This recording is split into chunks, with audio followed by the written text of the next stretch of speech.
ഇത് വളരെ ശ്രേഷ്ഠമായ ഒരു മുഹൂർത്തമാണ്.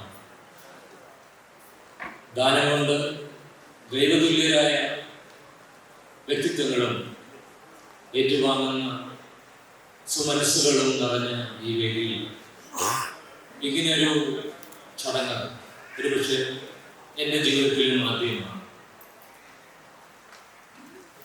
സേവാഭാരതിയെ ഞാൻ ശ്രദ്ധിക്കുന്നത് നമ്മളുടെ പ്രളയകാലത്ത് CMS കോളേജിൽ ഞങ്ങൾ ദുരിതാശ്വാസ ക്യാമ്പിൽ പ്രവർത്തിക്കുമ്പോൾ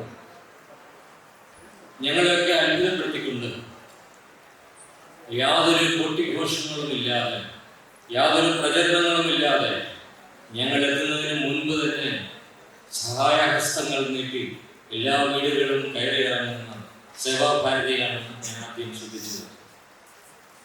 പിന്നീട് കോവിഡ് കാലത്ത് ദുരന്ത ഭൂമിയിൽ ഏറ്റവും ആദ്യം ഓടിയെത്തിയതും സേവാഭാരതിയിൽ. വളരെ പെട്ടെന്ന് ജനഹൃദയങ്ങളിലേക്ക്, ജനജീവിതത്തിലേക്ക്, ദുരന്തങ്ങളിലേക്ക് സഹായഹസ്തവുമായി നീങ്ങുന്ന ഈ സംഘടനയുടെ വളർച്ച ജനങ്ങളുടെ ജീവിതത്തിൽ എത്രമാത്രം താങ്ങാകുന്നു എന്ന് ഞാൻ നോക്കിക്കാണുകയാണ്. സമീപകാലത്ത് മരണാനന്തര ചടങ്ങുകളിൽ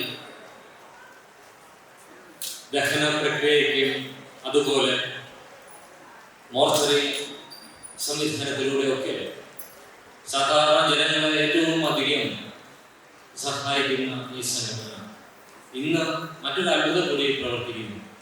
ഇന്ന് ഈ നിമിഷം ഭൂമിയില്ലാത്തവർക്ക് ഭൂമി ദാനം ചെയ്യുന്ന സഹായഹസ്തങ്ങളിൽ നിന്ന് അത് വാങ്ങി വിതരണം ചെയ്യുന്ന ഈ ചടങ്ങ് വരും കാലങ്ങളിൽ ഒരുപക്ഷെ സ്വപ്ന പദ്ധതിയായ ഭവന നിർമ്മാണവും ഒക്കെ ചേർന്ന് ഭാരതത്തിലെ ഏറ്റവും വലിയ സഹായഹസ്തമായി മാറുകയാണ് ഈ സേവാഭാരതി സംഘടന.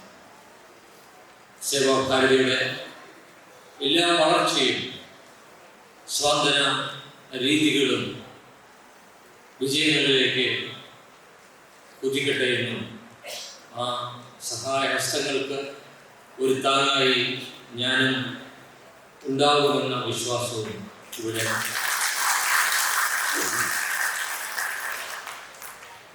സ്നേഹത്തോടെ ആദരവോടുകൂടി പറയുകയാണ്. നന്ദി.